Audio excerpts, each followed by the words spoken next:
Good afternoon. Detective Zoe here, reporting for duty. I've been solving tough cases for years. You may have heard of them. The mystery of the missing sock? I cracked it. It turns out it was in the sock bin with 11 other socks. The case of the vanishing homework? A classic. It turns out it was in the back seat of my car the whole time. And the most recent one? The case of the disappearing gum? Well, I solved it too. It was my sister. I caught her red-handed. I even saw her eating it. But this is the biggest case yet. You see, something strange is going on. Kids used to have the most wildest ideas. They turned a cardboard box into a time traveler. They drew a superhero with a TV for a face and pants that were too short. They played the most epic games where they were the greatest spies of all time. Their brains were like fireworks. Boom, idea. Boom, another one. Boom, a robot that makes your bed. But now, not so much. It's like their creativity has vanished. Something's changed. The new normal? Scrolling, tapping, clicking, eyes locked on screens like the brain-powered magnets. Imagination time has been replaced with screen time. It's like the wild ideas packed up their bags and went on vacation forever, and no one even noticed they're gone. So that's when I knew I had to investigate. The first stop, the playground, used to be a top secret idea laboratory, but now something felt off. Clue number 1. No imaginary games. Nobody pretending to be space ninjas or secret agents working in bakeries. Just a quiet line for the slide. Suspicious. Clue number 2. Doodles. Missing in action. Kids used to sketch creatures never seen before. A totally upside-down land. A bunk bed that could shoot out meteorites. And a three-eyed frog that could spit out bubble tea.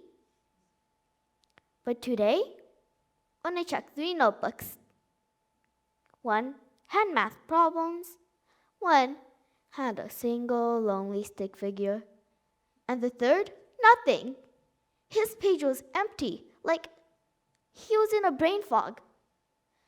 Very suspicious.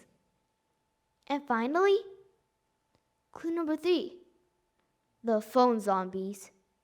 Kids sitting together, not talking, not playing, just staring. Eyes locked on screens, thumbs scrolling like they're training for the Finger Olympics.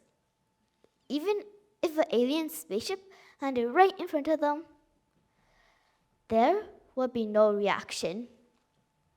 This wasn't just strange, this was a case. What we're dealing with is no ordinary mystery. This is a full-blown imagination emergency. It starts small. One tap, one swipe, one little, I'll just watch one more thing.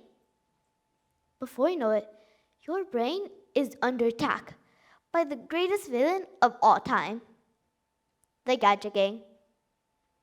Phones, tablets, TVs, they've all teamed up. Their mission is to distract, delay, and drain your imagination. At first, everything seems normal, but then you stare at a page and forget what you were even reading. You don't feel like doodling or sketching anymore. You don't find books exciting anymore. Just meh. That's when you've known you've caught it. The screen virus.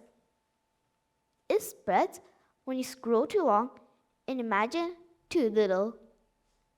It makes your brain too busy to dream, too distracted to doodle, and too scrolled out to invent anything new. And it's spreading fast. That's why I'm here, to track down and find the antidote. So I got to work and started digging. Well, not real digging, of course, because that's for worms and buried treasure. I mean detective style digging, the kind you do with your brain. So I retraced my steps. When was the last time I was feeling really creative? Like idea explosion in your head kind of creative. That's when I remembered the book. It was during a car ride. I was squished in the back seat with my backpack, a water bottle, and my snack box. Other kids were chatting, some were playing games, but me, I just opened a book. And boom!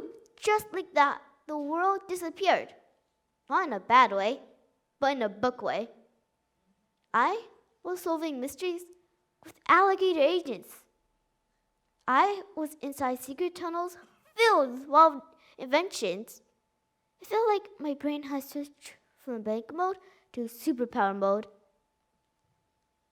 By the time I got to school, my imagination turned on like a light switch. I had ideas for a story, a new creature to draw, and a theory about sea otters I absolutely had to Google later. So that's when it hit me. Books are the antidote. Books don't just tell you stuff, they make your brain do stuff. They build pictures in your head. They turn your thoughts into what ifs. They even help you imagine worlds, solve problems, and even write your own stories.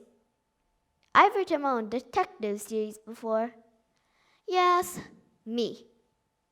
Packed with suspicious characters, shocking clues, and way too many plot twists. One of them was about the case of the fruit ninja heist. It had everything. A gang of runaway bananas, a suspicious watermelon with a backpack, and a trail of mango peels that led back to the juice bar. It was intense. It was dramatic. It was fruity.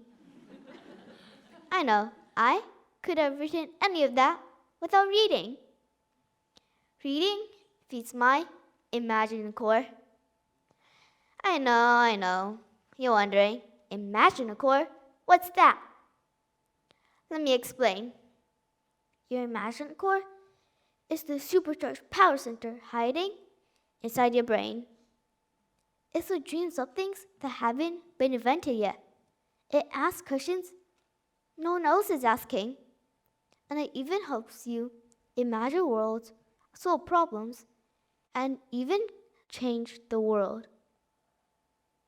Some people think you need to be a grown-up to do big things, but actually, your imagination works best when you're a kid. Because kids don't think inside the box. They turn the box into a teleporter, or a bakery, or a dragon's cave. And reading is like rocket fuel for your imagination. Every time you pick up a book, you're not just decoding words, you're thinking, dreaming, creating. You're powering your imagination back on. The world needs more kids doing that. The world needs more kids to read. Not just because it's fun or entertaining, but it's because it makes them think, dream, and create. And even solve the world's biggest problems, like how to clean the oceans, or design green cities, or even cure cancer. This case isn't over yet. The gadget gang and the screen virus are still out there. They're sneaky. They're persistent. They're everywhere. That's why I'm officially recruiting you.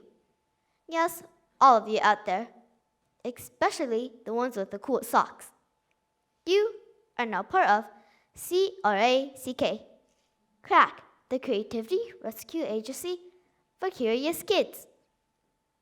Your assignment is to read, imagine, and repeat, because that's how we bring creativity back.